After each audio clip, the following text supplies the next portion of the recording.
स्वागत है आपका, आपके साथ मैं हूं शिल्पा रावत। पश्चिम बंगाल की मुर्शिदाबाद में बाबरी मस्जिद बन रही है, जिसको लेकर भाईजान चंदा जुटा रहे हैं। लेकिन क्या ये चंदा यूपी से जुटाया जा रहा है? क्या योगी राज में बाबरी वाले हिंदुओं से चंदा वसूल रहे हैं? आखिर ये आशंका क्यों जताई जा रही है? तो आपको बता दें कि मेरठ के सराफा बाजार से पुलिस ने कुछ मुसलमानों को हिरासत में लिया, जिनका ताल्लुक बंगाल, असम और बिहार से था।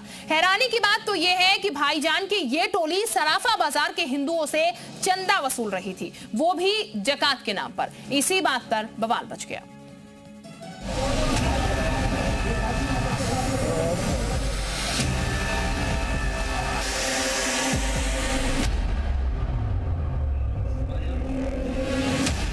मेरठ के सदर बाजार थाने में दाढ़ी टोपी वालों की इस भीड़ को देखिए। कुछ भाईजान थाने के ठीक बाहर मुंह छिपा कर बैठे हैं, तो वहीं कुछ पुलिस वालों से लगातार बातचीत कर रहे हैं।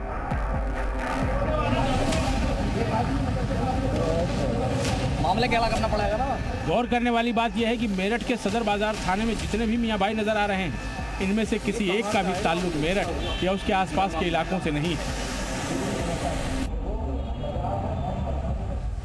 कोई बंगाल का रहने वाला है तो कोई असम या फिर बिहार का। ऐसे में सवाल खड़ा होता है कि अचानक ही बंगाल, असम, बिहार के मुसलमान मेरठ क्यों पहुंच गए? आखिर क्यों भाईजान की टोली को पुलिस ने थाने में बिठाया हुआ है? सराफा बाजार में उस वक्त हड़कंप मच गया जब कुछ मुस्लिम समुदाय से जुड़े लोग सराफा बाजार में चंदा मांगने के बहाने पहुंच गए। आधार कार्ड जो थे इन लोगों के, कुछ लोगों के पश्चिम बंगाल के थे, कुछ लोगों के बिहार के आधार कार्ड। दरअसल बंगाल, असम और बिहार के भाईजान मेरठ के सर्राफा बाजार में चंदा मांग रहे थे। हैरानी की बात यह है कि चंदा सर्राफा बाजार के मुसलमानों से नहीं, बल्कि हिंदू दुकानदारों और वहां मौजूद हिंदुओं के घरों से मांगा जा रहा था।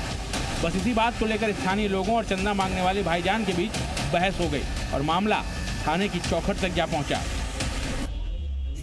दरअसल ये रमजान का महीना चलता है, इस महीने में साल भर का ज़कात निकालते हैं। इस महीने में जो हर मदरसे वाले, मस्जिद वाले अपने अपने हिसाब से चंदा मांगने के लिए आते हैं। गरीब यतीम जो मासूम बच्चे पढ़ते हैं, एक संगठन होता है, मदरसा जो होता है, उसमें बच्चे पढ़ते हैं, उनके लिए चंदा इकट्ठा किया जाता है। इसलिए रमजान के महीने में आते हैं सुफरा हजरा, वो भी अलग अलग जिला के आते हैं। सुना आपने, चंदा मांगने वाले इन भाईजान का दावा है कि इनके जैसे दर्जनों मुसलमान देश के अलग अलग मदरसों से मेरठ पहुंचे हैं। मकसद है रमजान के महीने में जकात यानी गरीब मुसलमानों और मदरसों के लिए पैसा जुटाना, वो भी ऊंचे तबके वाले मुसलमानों से। आखिर क्यों, ये भी जान लीजिए। दरअसल इस्लाम में जकात को लेकर मान्यता है कि जकात इस्लामी इबादत है जो सिर्फ मुसलमानों से ली जाती है। जकात का हकदार भी सिर्फ और सिर्फ मुसलमान हो सकता है। किसी गैर मुस्लिम से जकात लेना और देना दोनों नाजायज है। अगर गैर मुस्लिमों से जकात लेने में पाबंदी है तो फिर मेरठ के सर्राफा बाजार में भाईजान की टोली एकजुट होकर हिंदुओं से जकात क्यों इकट्ठा कर रही थी? आखिर क्यों जकात के नाम पर सनातनियों से वसूली की जा रही थी? क्या इसके पीछे का मकसद कुछ और था? यहाँ पर 70-80 लोग घूम रहे हैं। वो छोटे पजामे वाले और जालीदार टोपी और हाथ में बैग है उनके, और वो किसी भी घर में घुस जा रहे हैं, किसी भी जीने में चढ़ जा रहे हैं, किसी की भी दुकान में घुस जा रहे हैं, किसी की भी गैलरी में घुस जा रहे हैं और चंदा मांग रहे हैं। वो चंदा काहे का मांग रहे थे भाई? हमें तो आशंका ये है कि वहाँ बाबरी मस्जिद बन रही है बंगाल में, उसी का चंदा मांगने आए वो यहाँ पर, और यहाँ जब बाजार में चंदा इकट्ठा कर रहे हैं।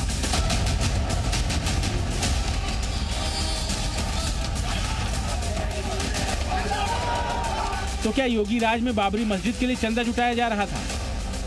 क्या रमजान के महीने में बाबरी वाले बंगाल और असम से आकर हिंदुओं से वसूली का काम कर रहे थे? क्योंकि हर बात पर इस्लाम की दुहाई देने वाले आखिर जकात मांगते वक्त इस्लाम के कायदे कानून कैसे भूल गए? 3-4 दिन हो गए लगातार आ रहे हैं। जिस दिन से रमजान शुरू उस दिन से आ रहे हैं।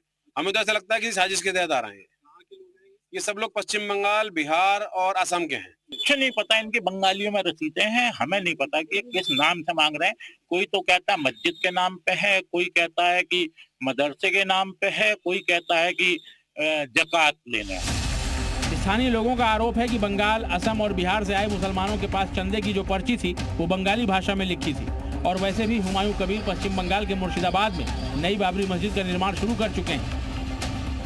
मस्जिद को बनाने के लिए चंदा भी जुटाया जा रहा है। लिहाजा शक इस बात का जताया जा रहा है कि रमजान के महीने में यूपी से चंदा बटोरने की कोशिश की जा रही थी, लेकिन मेरठ के सनातनियों ने हुमायूं कबीर का बाबरी चंदा प्लान फेल कर दिया।